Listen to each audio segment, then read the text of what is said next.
मोजा भुत्याची वाडी. Hello.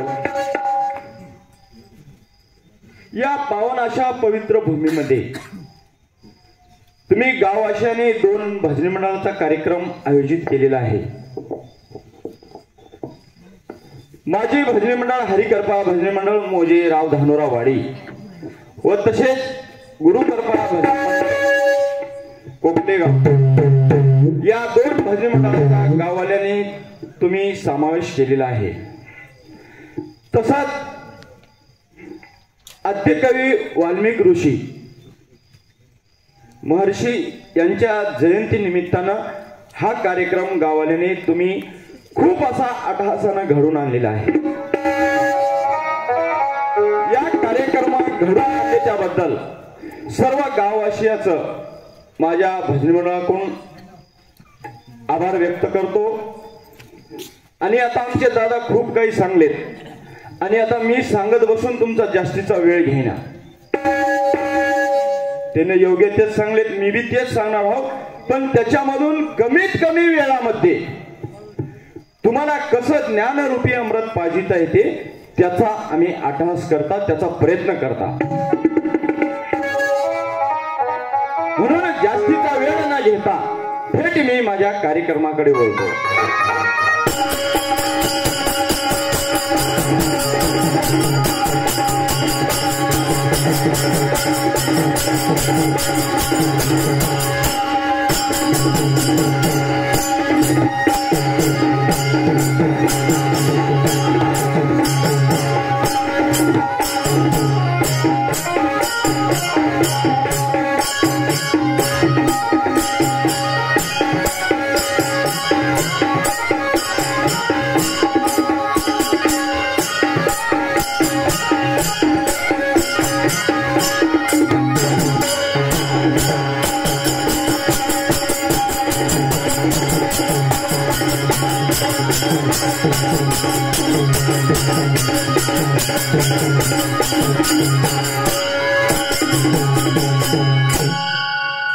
Hello.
ऐका संत सज्जनो, त्या गणरायाचं स्तवन करत असताना देवा तू कसा आहेस, तू विघ्नाची वार्ता ज्यावेळेस या भक्तावर येते त्यावेळेस तू वार्ता देणारा एकमेव भगवंत आहेस.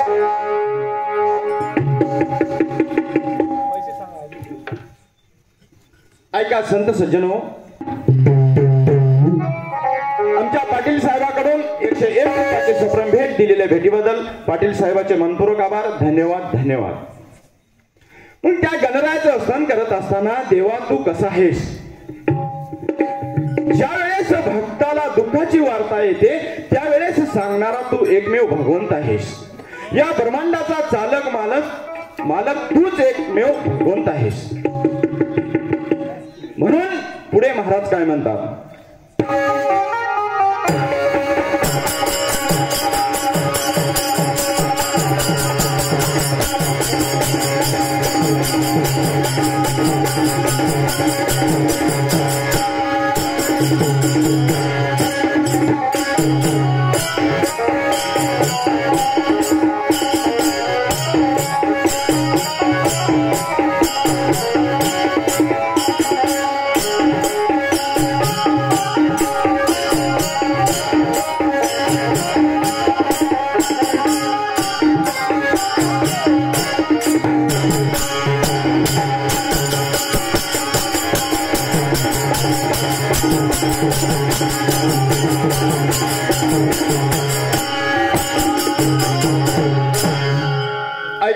सज्जनो, या सभेमध्ये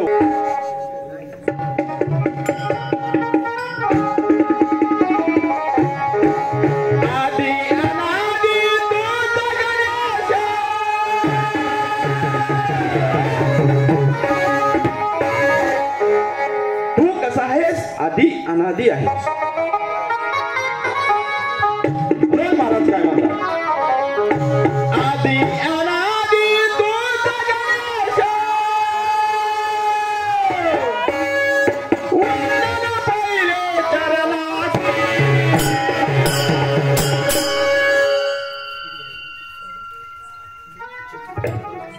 पहिले चरणासी सद्भक्ताची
कसा आहे? विश्वाचा चालक मालक आहे. जसं एखाद्या आपल्याला वृक्षापासून जर एखादी बी पडलेली असलं त्याच्यापासून अनेक रोपटे तयार होते, तसं तुम्ही आम्ही त्या भगवंताचे एक प्रकारचे रोपटे आहात. ज्या वेळेस भगवंताची कृपा आपल्यावर कृपादृष्टी होते त्यावेळेस आपल्याला मोक्षापर्यंत सुद्धा जाता येते. अन्यथा त्या भगवंताची जर कृपादृष्टी होत नाही तर आपल्याला कुठंच काही हालता येत नाही. ज्या वेळेस भगवंताची कृपादृष्टी आपल्यावरली कमी होते त्यावेळेस आपला सगळा कुठेतरी एखाद्या भीतीला जाऊन बसायला लागते. सांगायचं तात्पर्य म्हणून महाराज काय म्हणतात?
सांग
ऐका, आद्यकवी श्री महर्षी वाल्मिक ऋषी हे ज्या वेळेस वाटमारी करत होते त्यावेळेस त्याला कोणीतरी रस्ता दाखवणारा व्यक्ती होताच, नकारात्मक भाग नाही. ज्या वेळेस तो वाटमारी करत होता त्याने 7 रांजण एक जीव काढल्याच्या नंतर एका रांजणामध्ये एक खडा टाकायचा.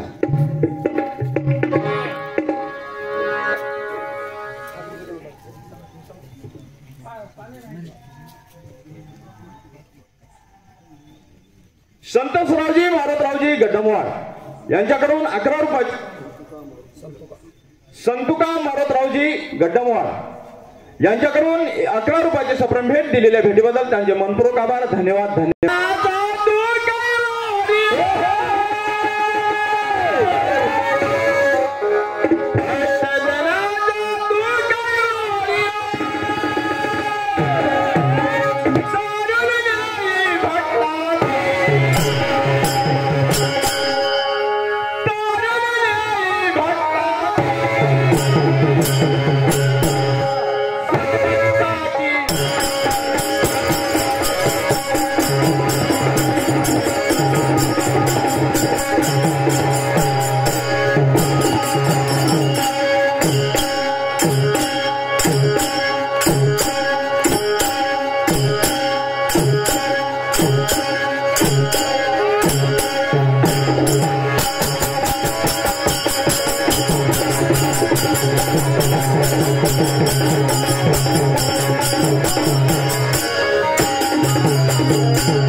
भगवंत सगळे देवा भगवंता तुझं गुणगान करण्यामध्ये त्याला काही जणांचं आयुष्य संपून गेले तरी त्याला मेळ लागला नाही. एका जागी संत तुकाराम महाराजांना छान असं प्रमाण देतात पहा.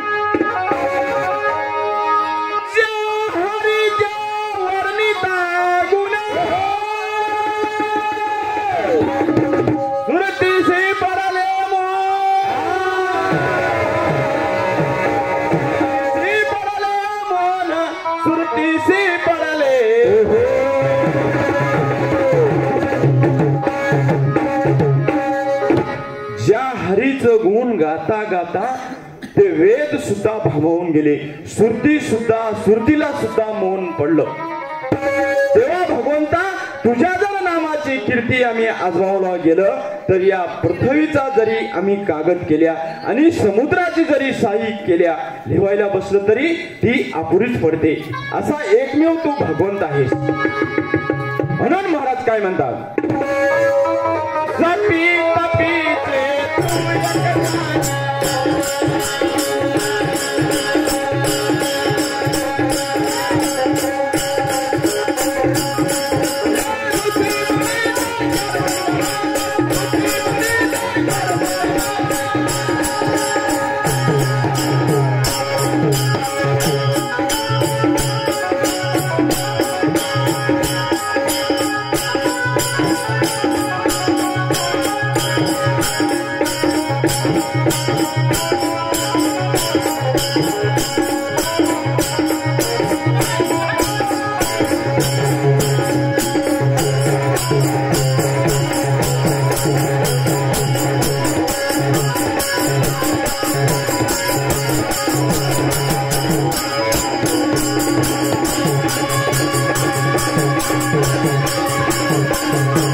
जपी तपीचे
ऐका संत सज्जनो, आता आमच्या दादानं खास असा नंबर एक गोड असा विषय लावलेला आहे.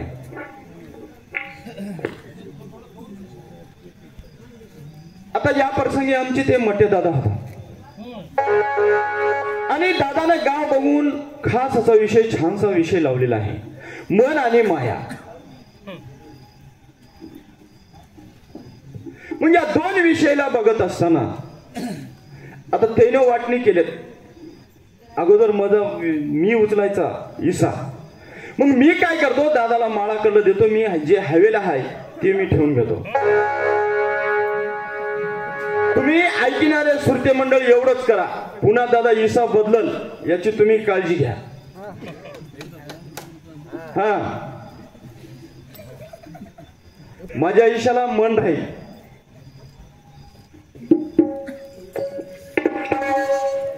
ज्या वेळेस वाल्मिक ऋषी वाटमारी करत होते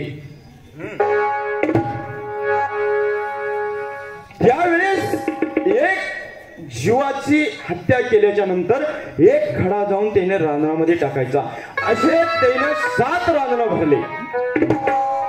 7 रांजणं भरल्याच्या नंतर त्याचं कसं असेल भाग्य.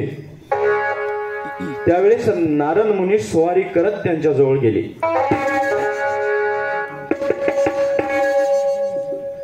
नारद मुनी त्यांच्या जवळ गेल्याच्या नंतर ते अक्षरशः कुऱ्हाड घेऊन नारद मुनीच्या बी अंगावर गेले. त्यावेळेस नारद मुनी हसायला सुरुवात केली. तू म्हणले माझी बी हत्या करण्याबद्दल काय नाही, तू एवढं हे संपूर्ण जेवढं पाप केलास या पापाचा भागीदार तुझे नातेवाईक सोयरे मंडळी कोणते इष्टमित्र हे तुझे वाटेकरी कोणी वाटून घेईल काय तुझं पाप, तू एवढं विचारून ये. असं म्हणल्याच्या नंतर तो प्रत्येक बायकोला विचारला, माईला विचारला, सगळ्या सोयरीला गणगोताला कोणीच भागीदार नव्हते. आणि त्यावेळेस येऊन नारदाला विचारलं, देवा मी जेवढं पाप केलं त्या पापाचा कोणीच भागीदार नाही, माझ्याच डोक्यावर ते पाप बसणार आहे. मग तुम्ही काय करा, मला तुमचा विना आणि चिपळा तुम्ही मला द्या. हे कधी म्हणलं असेल, मला वाटते त्यावेळेस त्या ऋषीचं आद्य कवीचं मन आवरलंय, त्यावेळेसच त्याने ते चिपळ आणि विना घेतले. माझं मत असं म्हणते, जर त्याने मायामध्ये अजून असलं तर त्याने चिपोळ्या आणि विना घेतलेच नसते. फार गोड असा सुंदर विषय आहे, तरी विषयाचं प्रमाणाबद्दलच बोलण्यात येईल आणि दृष्टांताला सुद्धा सिद्धांताला सुद्धा दृष्टांत हे सगळेच बरोबर आपण देण्यात येईल माझ्याकडून. आता दादाकडून काय देतील, दादा काय बोलतील आता ते दादाच्या मनावर. म्हणून महाराज काय म्हणतात,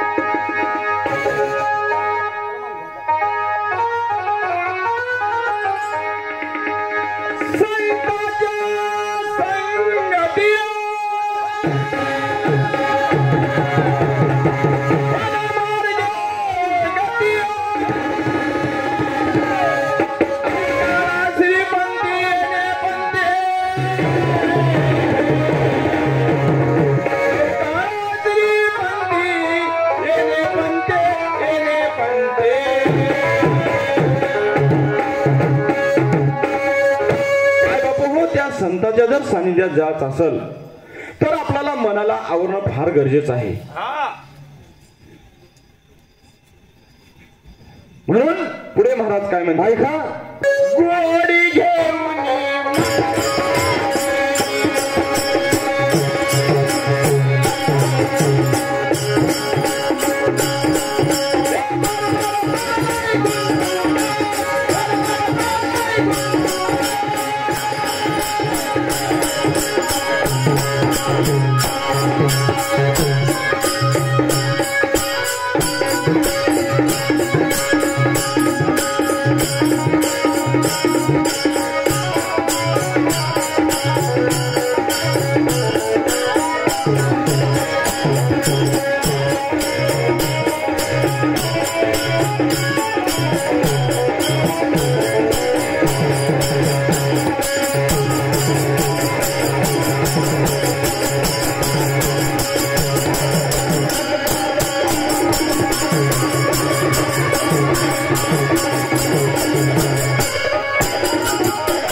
पैसे द्या पण मला उडीचं सांगू नका. म्हणजे कसं, या पायाचं ऑपरेशन झालेलं आहे. पहिलं मी उडी मारत गेलो, या शामिनाला लागत गेली अशी उडी. मला उडी आता मार नको म्हणून सांगलंय डॉक्टर साहेबांना. आता महागले आमच्या टाळकरी काय बी म्हणतात नाही गेलं तर त्याने म्हणते तुम्हाला आलंय बघा सूचना म्हणून म्हणते. म्हणून ज्ञानेश्वरी मध्ये ज्ञानेश्वर महाराज छानस असं एका जागी प्रमाण देते पहा.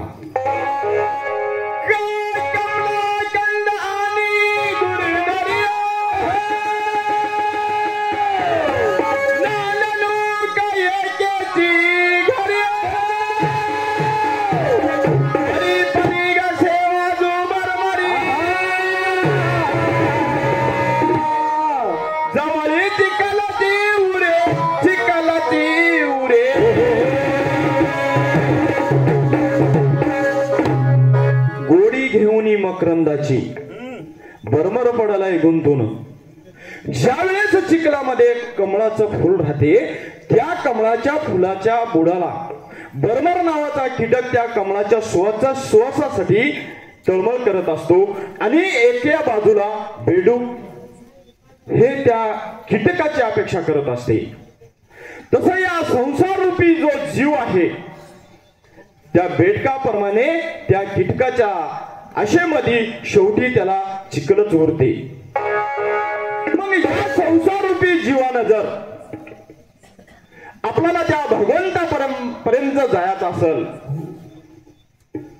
तर एका जागी प्रमाण काय म्हणते पहा. मन हा मोगर अरे पुणी ईश्वर पुनरपी संसारा येणे नाही पुनरपी संसारा येणे नाही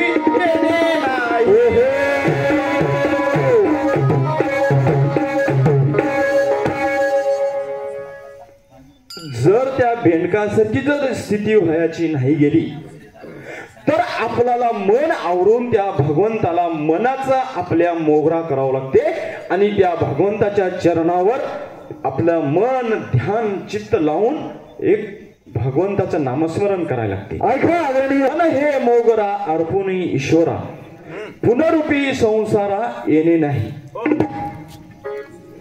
जर योग या जन्मातून त्या जन्मात त्या जन्मातून या जन्माचं याच नाही गेलं तर आपल्या मनाला आवरणं फार गरजेचं आहे.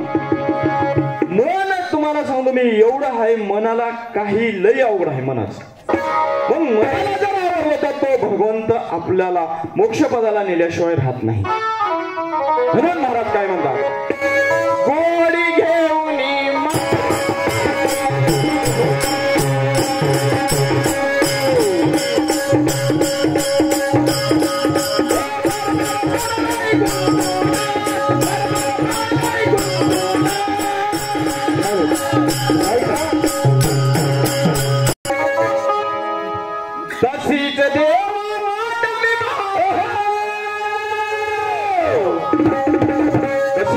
ज्याप्रमाणे तो चकोर पक्षी पौर्णिमेचा चंद्र भरल्याच्या नंतर कधी सुटसुटीत किरण या पृथ्वी तलावर पडते आणि त्या किरणामध्ये कधी मी अन्न पाणी शोषण करू जसं त्या चंद्राच्या किरणाची वाट पाहते तसंच हा जीव त्या भगवंताच्या नामाची किंवा चरणाची वाट पाहिलं पाहिजे. पण ते कधी मन जर आपल्याला आवरलं तर त्या भगवंताची चरणाची सेवा आपल्याला ऑटोमॅटिक घडल्याशिवाय राहत नाही. ऐका वाट मी पाहतो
पक्षी आहे तो चकोर पक्षी त्या चंद्राची कसं वाट पाहते.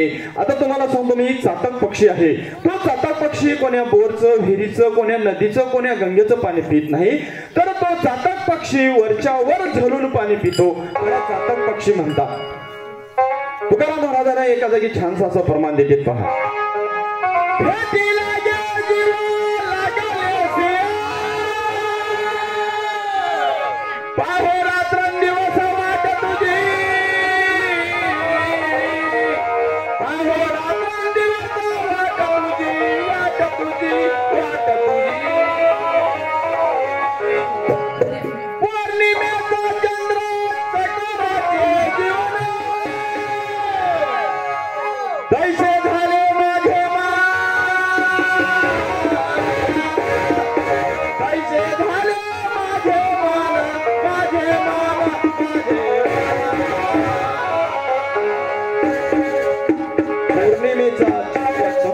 जीवन तैसे झाले माझे मन.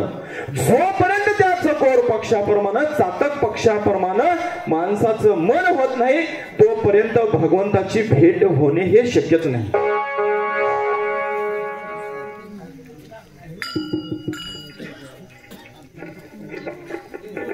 ऐका, पाहिजे त्या चातक पक्षाप्रमाणे, त्या चकोर पक्षाप्रमाणे झालं पाहिजे, तर त्या भगवंताची भेट होते.